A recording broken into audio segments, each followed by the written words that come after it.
Kanyang mukha ay puno pa rin ng kagalakan mula sa kanilang pagkapanalo. Nandito ka lang pala. May kailangan akong sabihin sa iyo. Huminto siya sa pagsasalita nang makita ang mukha ni Lika. Nakita niya ang luhang dumadaloy sa mga pisngi nito. Nakita niya ang sakit, ang pagkamuhi, ang absolutong pagkasuklam sa mga mata nito. At nakita niya kung saan ito nakatingin. Ang kanyang daliri, nanginginig, ay nakaturo sa larawan sa dyaryo. Ang katahimikan sa loob ng opisina ay mabigat at nakakabingi. Para kay Lika, ang bawat segundo ay tila isang walang katapusang paghihirap. Ang lalaking nasa harap niya, ang lalaking ilang minuto lang ang nakalipas ay tinitingnan niya ng may pag-asa at pagsinta, ay biglang naging isang halimaw. Ang kanyang mukha ay pareho pa rin, ngunit ang nakikita na ni Lika ngayon ay ang anino ng ama nito, ang anino ni Don Ricardo de Villa. Lika G. Ulit ni Mon, ang boses niya ay halos pabulong, puno ng panik. Naghakbang siya palapit, ngunit umatras si Lika na parabang ito ay isang ahas na handang tumuklaw. Huwag, sabi ni Lika, ang kanyang boses ay basag at puno ng yelo. Huwag kang lalapit sa akin. Ang sakit sa dibdib niya ay napalitan ng isang naggangalit na apoy. Ang lahat ng kabaitan, lahat ng ngiti, lahat ng tulong, lahat ay isang malaking pagpapanggap. Isang laro. Isang laro na nilalaro ng isang mayamang batang gustong maglibang. Lika, magpapaliwanag ako, pakiusap ni Mon, ang kanyang mga mata ay nagmamakaawa. Isang mapait na tawa ang kumawala sa mga labi ni Lika. Magpapaliwanag? Anong ipapaliwanag mo? Na niloko mo ako. Na ginamit mo ako. Na pinagmukha mo akong tanga mula pa sa simula. Itinuro niya ang dyaryo, ang kanyang kamay ay nanginginig sa galit. Anak ka ng demonyong sumira sa pamilya ko. Ang lalaking nagpahirap sa lolo ko hanggang sa mamatay siya. At ikaw, naglakas loob kang pumasok sa buhay ko na parang wala lang. Hindi ganoon, Lika, desperadong sabi ni Mon. Kaya nga ako umalis sa amin. Kaya ako nagtayo ng sarili kong panaderya, para makatakas sa pangalan niya, para makatakas sa lahat ng iyon. Makatakas, halos pasigaw na tanong ni Lika, hindi na napigilan ang luhang sunod-sunod na dumaloy sa kanyang mga pisngi. Nakatakas ka ba talaga, Ramon de Villa? O dinala mo lang ang kasinungalingan mo rito? Ang bawat ngiti mo, ang bawat tulong mo, lahat ba iyon ay bahagi ng plano? Para lalo akong mapaniwala? Para lalo akong masaktan kapag nalaman ko ang totoo? Hindi. Walang plano. Ang nararamdaman ko para sa iyo.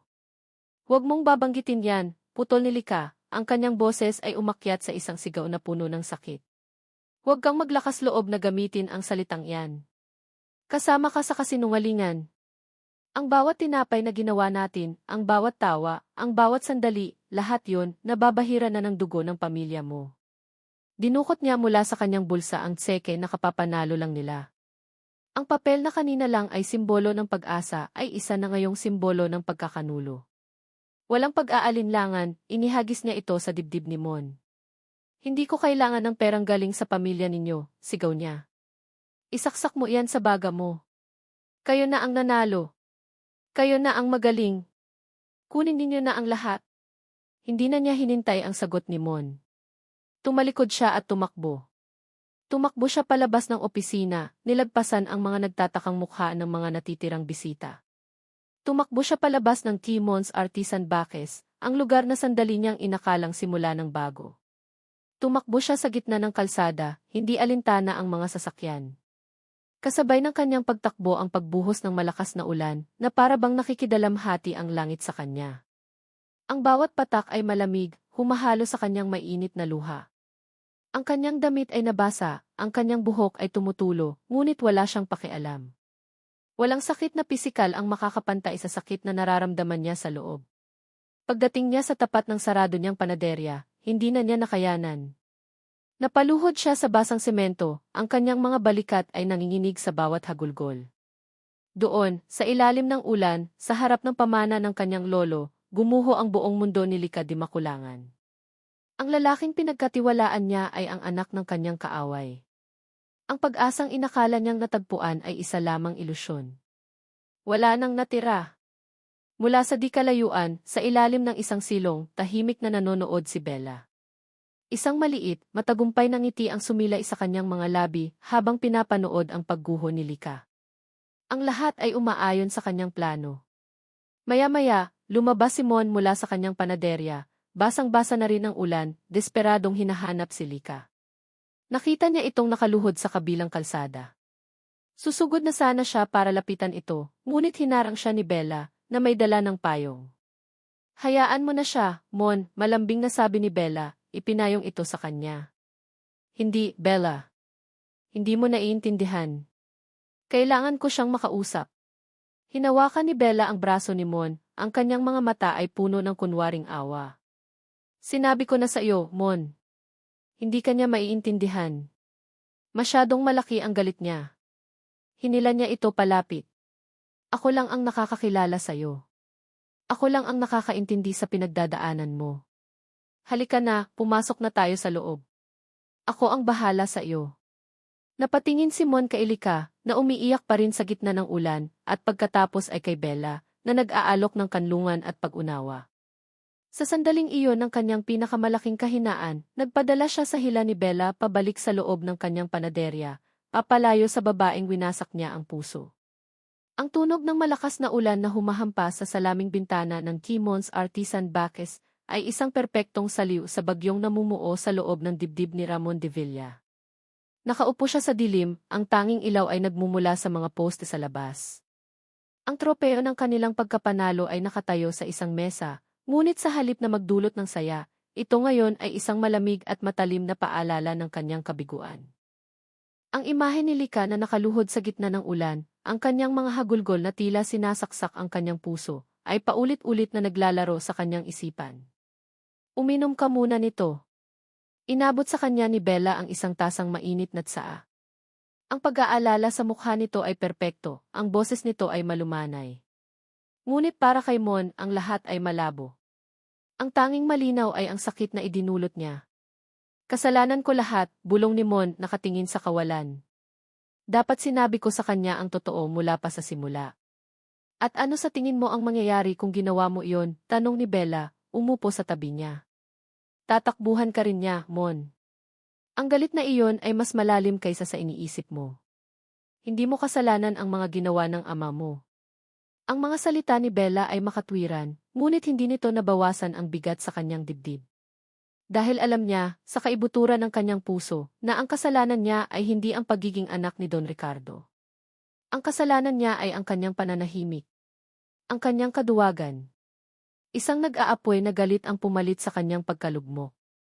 Isang galit na hindi nakadirekta kay Lika, kundi sa pinagmulan ng lahat ng ito. Kinuha niya ang susi ng kanyang kotse. Saan ka pupunta? Tanong ni Bella. Kakausapin ko siya, matigas na sagot ni Mon, ang kanyang panga ay naninigas. Kailangan kong marinig mula sa kanya. Kailangan niyang malaman kung ano ang sinira niya. Ang biyahe papunta sa mansyon ng mga de Villa ay mabilis at mapanganib. Bawat kanto, bawat ilo-trapiko, ay tila isang hadlang sa kanyang misyon. Pagdating niya sa malaking bakal na tarangkahan, hindi na siya naghintay na pagbuksan ito. Bumaba siya at naglakad sa gitna ng ulan patungo sa malaking pinto. Naabutan niya ang kanyang ama sa library, nagbabasa ng dyaryo habang umiinom ng brandy. Ang katahimikan sa loob ay kabaligtaran ng kaguluhan sa labas at sa loob ni Mon. Itay, sabi ni Mon, ang kanyang boses ay nanginginig sa pinipigilang galit. Nag-angat ng tingin si Don Ricardo, ang kanyang mga mata ay malamig at kalkulado. Ramon, akala ko ba inaglalaro ka pa ng harina sa iyong munting tindahan? Ang negosyo ng mga dimakulangan, simula ni Mon, hindi na nagpaligoy-ligoy. Totoo ba? Totoo bang ginamit ninyo ang inyong kapangyarihan para pabagsakin sila? Ibinalik ni Don Ricardo ang kanyang tingin sa dyaryo, tila walang interes. Negosyo lang yon, anak. May nananalo, may natatalo. Ganoon ang mundo. Negosyo, sigaw ni Mon. Sinira ninyo ang buhay nila, Itay. Ang lolo ng babaeng ang lolo ni Lika, namatay sa sama ng loob dahil sa ginawa ninyo. Sa wakas, ibinaba ni Don Ricardo ang kanyang dyaryo at tiningnan si Mon ng diretso sa mata. At ano ngayon? Dahil sa isang babae, kukwestiyonin mo ang lahat ng ginawa ko para sa'yo. Para sa kinabukasan mo. Ang batang iyon, siya ang nagiging kahinaan mo, Ramon. At sa mundo natin, ang kahinaan ay kamatayan. Hindi siya kahinaan. Siya ang unang totoong bagay na nangyari sa buhay ko. Isang kahibangan, tumayo si Don Ricardo, ang kanyang boses ay dumagundong sa buong silid. Isang panadero. Iyan ba ang ipagpapalit mo sa isang imperyo? Ginawa ko ang lahat ng iyon para protektahan ang ating pangalan. Para sa kinabukasan mo. At ito ang isusukli mo sa akin. Pagrerebelde dahil sa isang hamak na babae. Napatulala si Mon. Walang pagsisisi. Walang awa. Tanging malamig na pride. Sa sandaling iyon, napagtanto niya na ang kinakausap niya ay hindi isang ama, kundi isang hari na pinoprotektahan ang kanyang kaharian sa anumang paraan. Tumalikod siya, puno ng pagkasuklam. Wala nang dapat pag-usapan.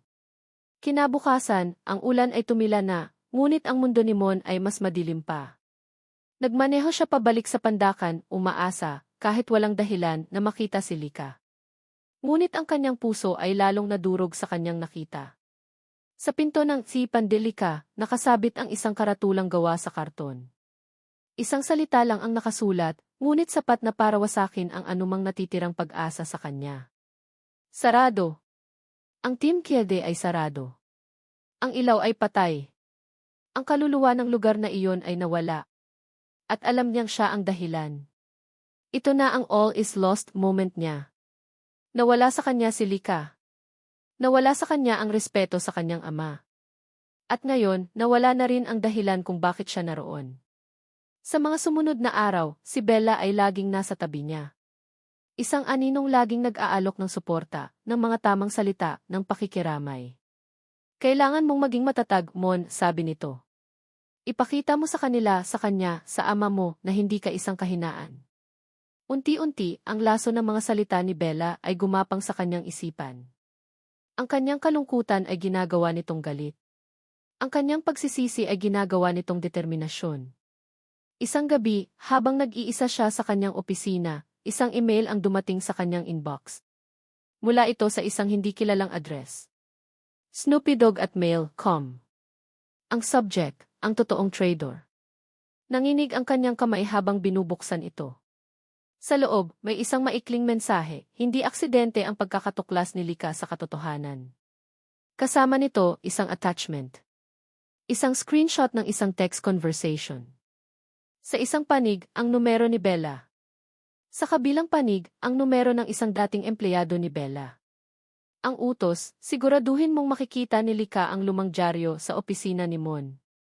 Iwan mo lang doon. Simple. Ang lahat ay biglang luminaw. Ang pagkakataon. Ang pag-iwan ni Bella. Ang aksidente. Si Bella ang may pakana ng lahat. Siya ang nagsindi ng pusporo. Kasabay ng kanyang pagkatuklas, tumunog ang kanyang telepono.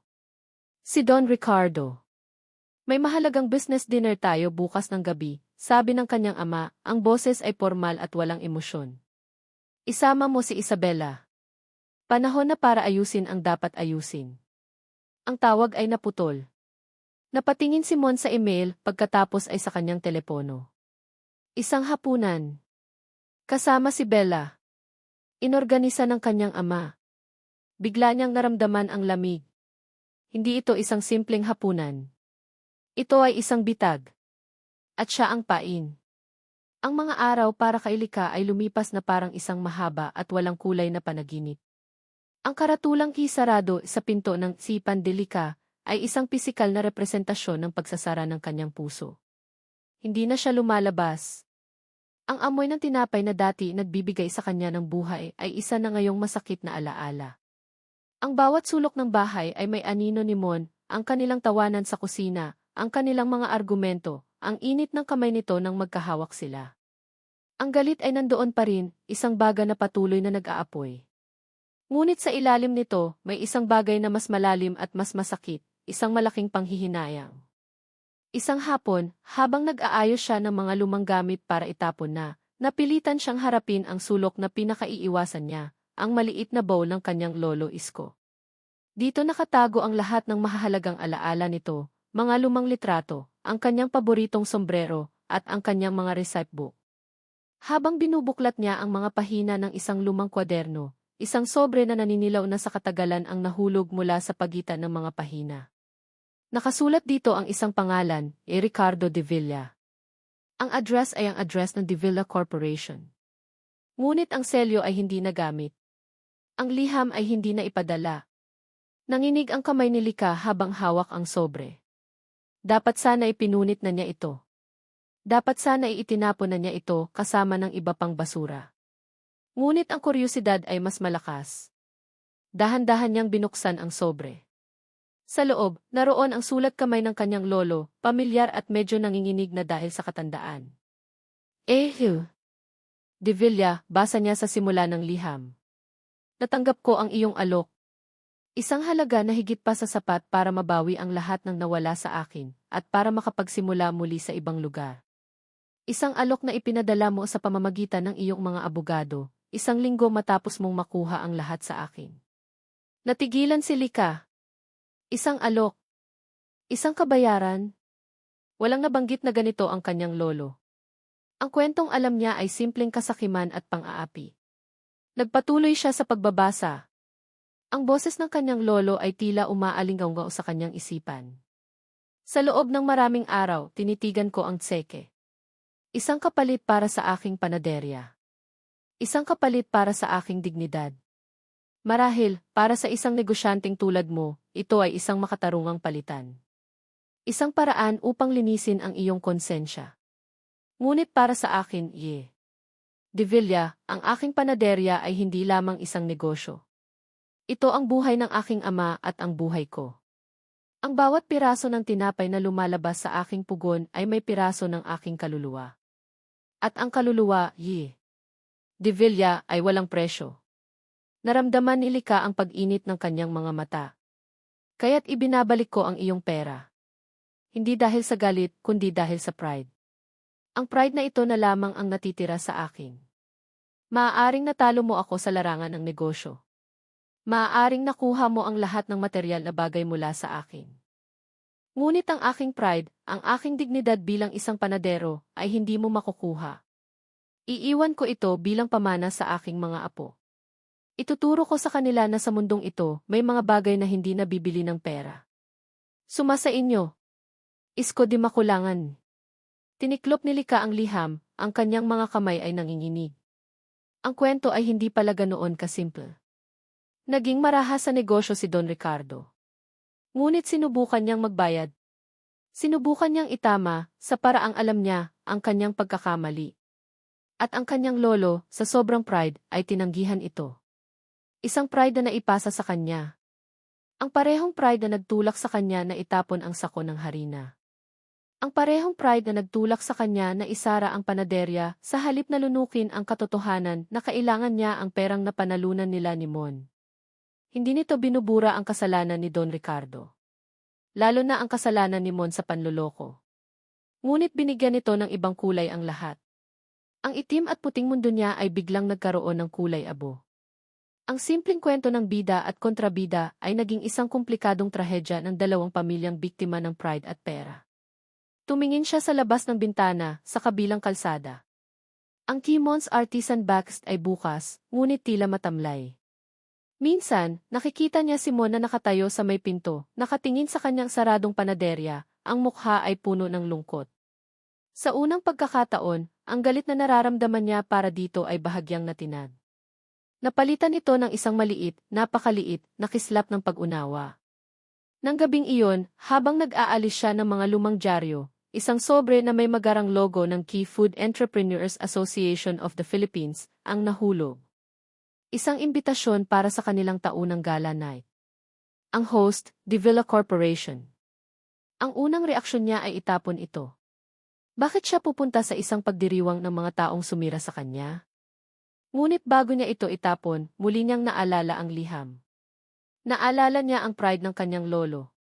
Pride na nagprotekta sa kanyang dignidad, ngunit siya ring kumulong sa kanyang pamilya sa pait at kahirapan. Tinitigan niya ang imbitasyon. Tinitigan niya ang pangalan ng De Villa Corp. Isang desisyon ang nabuo sa kanyang isipan. Isang desisyon na hindi nagmula sa galit, kundi sa isang bagong tuklas na lakas. Hindi na siya magtatago. Hindi na siya tatakbo. Oras na para harapin ang mga anino ng nakaraan. Oras na para malaman ang buong katotohanan, hindi lang ang bersyon na alam niya. Kinuha niya ang imbitasyon at inilagay sa kanyang mesa. Pupunta siya. Ang ballroom ng isang Grand Hotel sa Makati ay puno ng mga makapangyarihang tao. Ang hangin ay amoy pera, pabango at mga pekeng ngiti. Para kay Mon, ang bawat sulok ng lugar ay isang paalala ng mundong pilit niyang tinatakasan. Ngayong gabi, siya ay nasa gitna nito, hindi bilang isang rebeldeng anak, kundi bilang isang importanteng piyesa sa isang larong hindi siya ang gumawa. Nakatayo siya sa tabi ng kanyang ama, si Don Ricardo, habang si Bella ay nakakapit sa kanyang braso na parang isang mamahaling palamuti. Ang ngiti ni Bella ay matamis, ngunit nakita ni Mon ang kislap ng tagumpay sa mga mata nito. Akala nito, nanalo na ito. Akala nito, hawak na niya si Mon sa kanyang mga palad. Ngayong gabi, iaanunsyo ng Itay ang engagement natin, bulong ni Bella, sapat lang para marinig ni Mon. Isang pagsasanib ng Devilla at ng mga negosyo ng pamilya ko. Isang perpektong alyansa. Hindi ka ba masaya, Mon, baby? Tiningnan siya ni Mon, ang kanyang mukha ay isang blankong maskara. Hindi siya sumagot. Ang kanyang mga mata ay abalang naghahanap sa gitna ng maraming tao. Naghahanap ng isang mukha na umaasa siyang darating. Nagsimula ang programa. Si Don Ricardo ay umakyat sa entablado, ang kanyang presensya ay nag-utos ng katahimikan sa buong ballroom. Magandang gabi sa inyong lahat, simula ng Don, ang kanyang boses ay malakas at puno ng otoridad. Ngayong gabi, ipinagdiriwang natin ang tagumpay. Ngunit higit pa sa negosyo, mayroon tayong dapat ipagdiwang na mas personal. Isang pagsasanib na hindi lamang magpapatibay sa ating kumpanya, kundi magpapatibay rin sa ating pamilya. Ito na. Ang bitag ay malapit ng isara. Ngunit si Mon ay handa na. Sa di kalayuan, sa may likurang bahagi ng ballroom, malapit sa entrance, nakita niya ito. Si Lika. Nakatayo, nakasuot ng isang simpleng itim na bestida na nagpapatingkad sa kanyang natural na ganda. Ang kanyang mga mata ay nakatuon sa entablado, ang mukha ay seryoso. Ang puso ni Mon ay biglang kumabog ng malakas. Dumating siya. At ang pagsasanib na ito, pagpapatuloy ni Don Ricardo, ay magsisimula sa aking anak, si Ramon, at sa napakagandang dilag na si Isabella Corpus. Isang magalang na palakpakan ang umalingaw-ngaw. Ngumiti si Bella at hinila si Mon palapit. Ngunit bago pa man makapagpatuloy ang kanyang ama, kumawala si Mon sa pagkakahawak ni Bella. Sandali lang po, sabi ni Mon, ang kanyang boses ay kalmado ngunit matatag. Kinuha niya ang mikropono mula sa isang nagulat na MC at humakbang palapit sa gitna ng entablado. May mga sinasabi po sila tungkol sa pagsasanib at alyansa. Simula ni Mon, ang kanyang mga mata ay diretsong nakatingin kay Bella. Pero bago tayo magpatuloy dyan, may gusto lang akong linawin. Dahil sa tingin ko, ang pundasyon ng anumang alyansa ay dapat katotohanan. Hindi ba, Bella? Nawala ang ngiti ni Bella. Mon, anong ginagawa mo? Ipinapakita ko lang ang katotohanan. Itinaas ni Mon ang kanyang telepono at ikinonekta ito sa malaking screen sa likod ng entablado. Ang email mula sa Isnoopidogi at ang screenshot ng text conversation sa pagitan ni Bella at ng kanyang tauhan ay biglang lumitaw, malaki para makita ng lahat. Isang bulungan ang kumalat sa buong ballroom. Ang mga mukha ay napuno ng gulat. Si Bella ay namutla, tila nakakita ng multo. Ganyan ka ba kadesperada, Bella? Tanong ni Mon, ang kanyang boses ay malamig. Gagamitin mo ang sakit ng ibang tao para lang sa sarili mong ambisyon. Ang plano mo ay hindi para sa akin, kundi para sa pangalan ko. Para makaganti ka kay Itay sa ginawa niya sa pamilya mo noon. Hindi na makapagsalita si Bella. Ang kanyang perpektong maskara ay gumuho. Nakita ng lahat ang tunay niyang kulay. Ngunit hindi pa tapos si Mon. Bumaling siya sa kanyang ama, na nakatayo sa gilid, ang mukha ay hindi mabasa.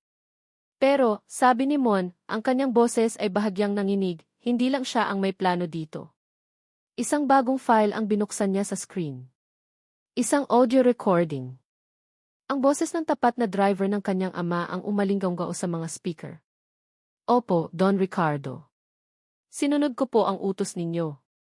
Ako po ang nag-iwan ng lumang dyaryo sa opisina ni Sir Mon noong araw ng contest. Sinigurado ko pong makikita iyon ng babae. Ang buong ballroom ay natigilan. Ang katahimikan ay nakakabingi. Maging si Bella ay napatingin kay Don Ricardo nang may pagkabigla. Si Mon ay humarap sa kanyang ama. Ang sakit, ang pagkakanulo, ang pagkalito ay nasa kanyang mga mata. Ginawa ninyo ang lahat para malaman niya. Kayo mismo ang nagtulak sa kanya palayo sa akin. Kayo ang sumira sa amin. Ang tanong na matagal nang bumabagabag sa kanya ay sa wakas ay lumabas. Ang tanong na hindi niya naitanong noong gabing iyon sa library. Bakit, Itay, tanong niya, ang boses ay basag. Bakit ninyo ginawa iyon sa sarili ninyong anak? Si Don Ricardo ay hindi makasagot. Sa unang pagkakataon sa kanyang buhay, ang makapangyarihang Don ay natalo. Hindi ng isang karibal sa negosyo, kundi ng kanyang sariling anak, sa harap ng lahat. Sa gitna ng kaguluhan, ang mga mata ni Mon ay naglakbay sa dulo ng ballroom. Nagtama ang kanilang paningin ni Lika. Ang kanyang mga mata ay puno ng gulat, ng pagkalito at ng luha. Ngunit ang mga luhang ito ay hindi na dahil sa galit. Isang bagay na iba.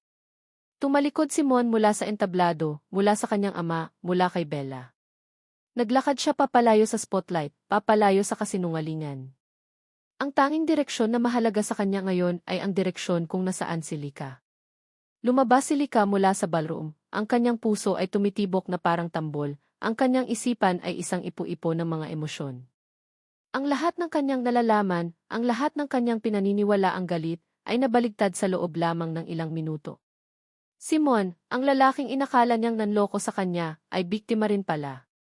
Isang biktima ng sarili nitong ama. Huminto siya sa isang tahimik na hardin sa labas ng hotel, sumandal sa isang pader, at pilit na pinakalma ang kanyang paghinga. Ang malamig na hangin ng gabi ay bahagyang gumising sa kanya mula sa pagkatulala. Lika. Narinig niya ang boses ni Mon sa kanyang likuran. Dahan-dahan siyang lumingon. Nakatayo ito roon, ang kanyang suwit ay bahagyang magulo, ang kanyang mukha ay pagod, ngunit ang kanyang mga mata ay nakatuon lamang sa kanya. Walang nagsalita sa loob ng ilang sandali. Ang tanging naririnig ay ang mahinang tunog ng musika mula sa loob at ang tibok ng kanilang mga puso. Nakita mo, sabi ni Mon, hindi isang tanong kundi isang pahayag. Tumango si Lika. Nakita ko lahat. Patawad, sabi ni Mon, ang kanyang boses ay puno ng pagsisisi. Patawad kung nagsinungaling ako. Patawad kung naging duwag ako. Patawad sa lahat ng sakit na idinulot ko. Umiling si Lika. Ako ang dapat humingi ng tawad. Naging bulag ako sa galit. Hindi kita pinakinggan. Hinusgahan kita agad. Naalala niya ang liham ng kanyang lolo.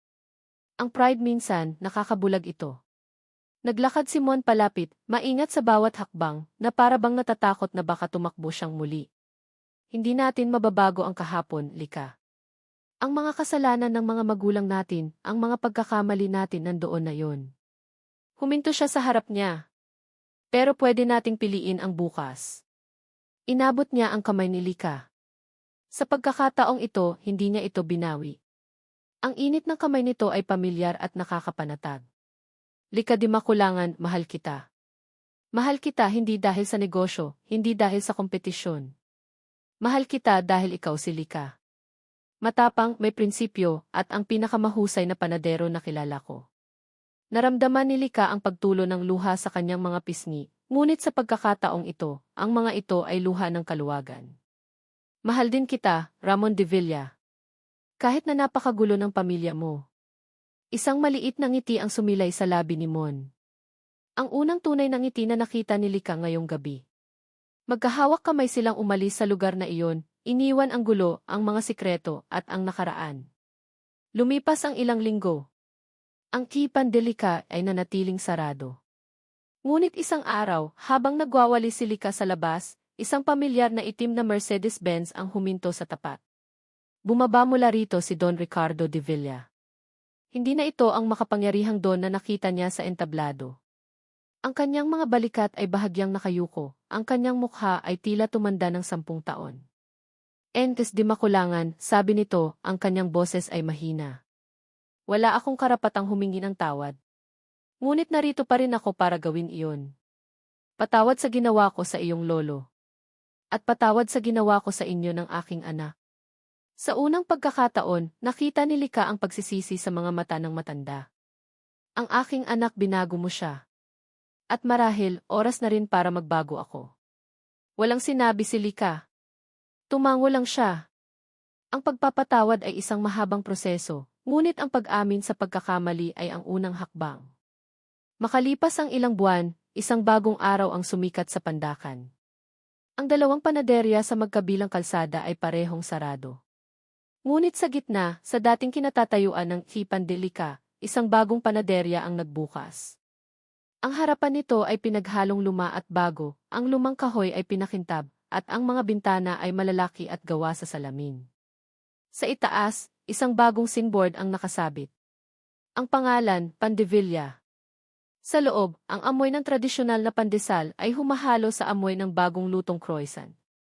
Ang lumang pugon ng lolo ni Lika ay nasa isang tabi, habang ang modernong oven ni Mon ay nasa kabilang tabi. Ang lugar ay puno ng mga customer, masaya at maingay. Sa likod ng counter, abala si Lika sa pag-aayos ng mga tinapay, habang si Mon naman ang tumatanggap ng bayad. Tumigil si Mon sandali at niyakap si Lika mula sa likod, ipinatong ang kanyang baba sa balikat nito. Masaya ka ba? Bulong niya. Lumingon si Lika, isang matamis na ngiti ang nasa kanyang mga labi. Sobra. Tumingin sila sa kanilang panaderya, sa kanilang bagong simula. Ito ay higit pa sa isang negosyo. Ito ay isang testamento sa kanilang pag-ibig, isang pag-ibig na sinubok ng nakaraan, binuo sa pagpapatawad, at pinalaki sa pag-asa. Dito, sa Hipan de Villa, ang dalawang pamilya, dalawang mundo, at dalawang puso ay sa wakas ay naging isa. Ang kanilang hinaharap ay nagsimula na. Yifagi, kuchuin ay enhais. Sivit ditu liden squaitian. Isang mensahe ng pasasalamat at pagtatapos, T.T. Gigi. Kivikwan Pirenf SN Ding Fidthaido. At dito nagtatapos ang kwento ni Lika at Mon. Mula po sa puso ng inyong manunulat, maraming salamat sa inyong walang sawang pagsubaybay. Salamat sa pagsama ninyo sa paglalakbay ni Lika at Mon, sa bawat kabanata, sa bawat pagsubok, sa bawat luha, at sa bawat ngiti. Habang isinusulat ko ang kanilang kwento, naramdaman ko rin ang kanilang pait, ang kanilang galit, at higit sa lahat, ang kanilang pag-ibig na sinubok ng panahon at ng mapait na nakaraan. Sana, sa pagtatapos ng lahat, may isang mensahe na manatili sa ating mga puso. Na ang pagpapatawad ay hindi paglimot, kundi isang matapang na pagpili na palayain ang sarili mula sa bigat ng kahapon. Na ang tunay na pag-ibig ay hindi lang basta damdamin, kundi isang desisyon na ipaglaban ang inyong hinaharap, anuman ang hadlang. At ang pinakamahalaga, na ang pag-asa ay laging masusumpungan, kahit sa pinakamadilim na sandali. Nais ko pong marinig ang inyong mga saloobin. Anong aral ang inyong napulot? Saang bahagi kayo pinakakinilig, nainis, o napaiyak? Hihintayin ko po ang inyong mga komento sa ibaba. Muli, isang taos-pusong pasasalamat. Hanggang sa muli nating pagkikita sa susunod na kwentong ating pagsasaluhan. Ako po ang inyong lingkod at manunulat, na laging umaasa na ang bawat salita ay mag-iwan ng isang bakas ng pag-asa sa inyong mga puso.